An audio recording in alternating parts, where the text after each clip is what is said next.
Yes, snipers sniped it up to an insane market cap No, it's and not dumped just it. That snipers. was not No, it's us. not That just was that. You listen, know that. listen. No. I'm telling you the And truth. y'all made millions. I'm gonna take some black, some Prussian blue. Be right back. Get a little sap green. Maybe my crimson or two. Just touch. Let's go up in here. Rappy. Let's have in our world maybe a little foothill that lives. Hello and welcome to the Rugby Update. You have come for the Six Nations Power Rankings and I am here to give them to you for free no less. You're welcome. What a weekend of action we had, so let's jump straight in.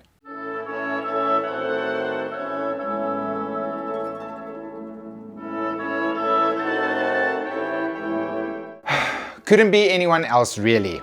Bottom of the pile goes Gatlin's band of boys who probably can't spell the word win anymore. Admittedly, there's maybe two teams that can go to Paris now and win, so there never was much hope for Wales. It doesn't help though that their attacking shape is way too deep and too wide, which makes life very easy for defending teams. You can't have the nines pass drifting beautifully through the air like the final shot of a basketball movie to a stationary forward. Meanwhile, a French Lucy motivated by the fear of being dropped to the Pro de Deux chews up ground like Galactus. This is a coaching failure, not a lack of experience. And I've gone to look up who the attack coach is for Wales and couldn't find anyone listed there, which is pretty fucking obvious from what you see on the field. So bottom of the pile they go and an all-important trip to Rome waiting for them.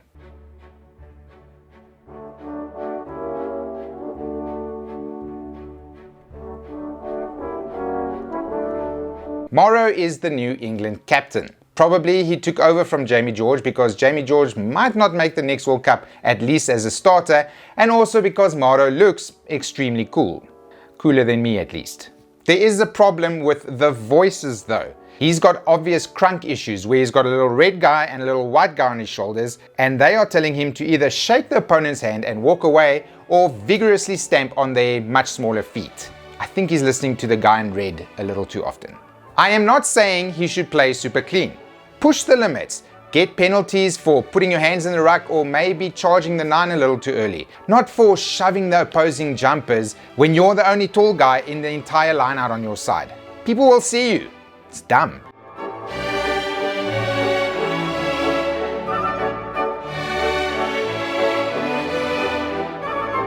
Faletau is going to have to put up Rob Valentini carry numbers to get them over the gain line, because it's certainly not going to be Jack Morgan,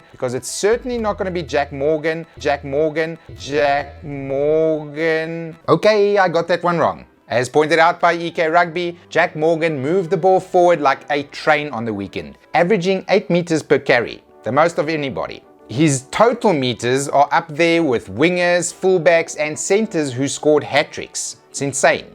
It was a proper Michael Hooper performance, as he's right up there for tackle counts after round 1 as well, and why not throw in that he's in the top 10 for attacking ruck arrivals too. Truly a shining light for a union that was once glorious but now resembles a bin fire. Just like Hoops. Jack Morgan is easily one of the busiest and best forwards in the world right now, and being a Bok fan, I must point to a guy we have that's the same and say, look, we have one too! I'm not insecure! Anyways, here's your flowers, Jack. Mea culpa. Oh, fuck.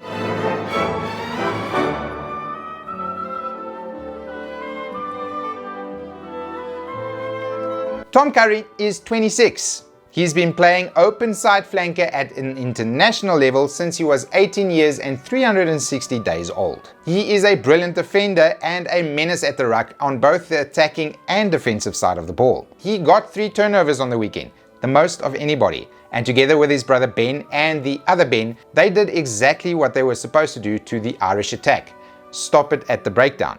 But when the two Bens went off, you could see that Tom couldn't keep the pressure on at the breakdown by himself and Ireland started pulling away. England's back row was just too lopsided towards attacking the breakdown and not towards stopping the Irish ball at the set piece. At least he got a nice try at the end, but I can't help but think that this man is going to be creaking like a wooden shed door by age 35. Apparently his hip is already held together by sawdust and gum. Stay safe, Tom Curry's body.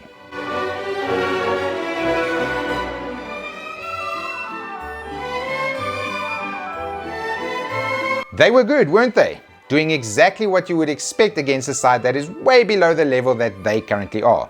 In fact, if you look at the two attacks, you might get whiplash from the contrast. DuPont was in all his ridiculous pomp, now even more dangerous thanks to the scrum half protection patch they just recently released. And so was Aldrit, and so was Ramos, and so were all the guys that get millions and millions for being really good at rugby. The only thing that didn't go to plan was Ntamak leaving his shoulder out there long enough for Ben Thomas to run into. And now he has a red card and probably will get the 6 weeks down to 3 treatment. Minus 1 week for going to High Tackle School Musical or whatever they call it. Other than that, they were banging. Can't wait to watch them again.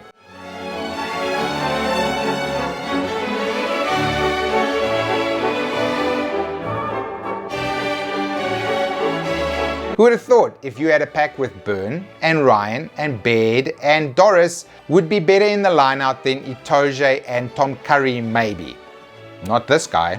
Actually, this guy. Ireland's line-out went 23 from 23 this past weekend, and they had a steady and reliable supply of ball so that they could get into their attacking rhythms. But didn't I just say just then that the Curry brothers plus Earl stopped the Irish attack at the breakdown? Yes, I did.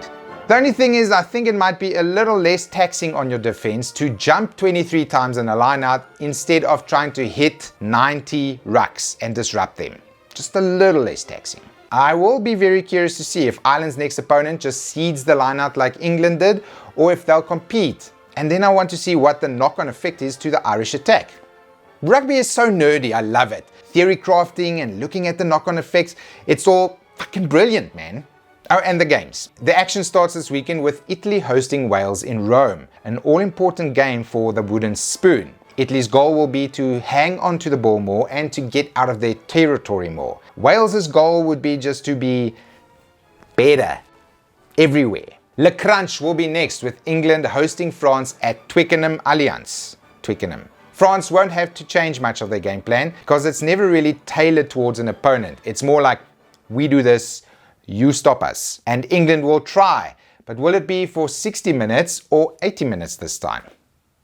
I don't know. The final game will be on Sunday between Scotland and Ireland at Murrayfield. And you can get into that game now by going online and trying to find all the Irish fans who say they must shut up the arrogant Scots, which is a human I don't think actually exists. The arrogant Scots, I mean. What else doesn't exist is any more of this video. I cannot engage with the Sanele Nohamba news. I do not want to talk about British and Irish Lion squads, and I don't care about Borthwick pissing in Alex Good's Wheaties or anything like that. So I will see you all next week so we can talk about Sione Tuipilotu's triumphant return and a hat-trick against Ireland.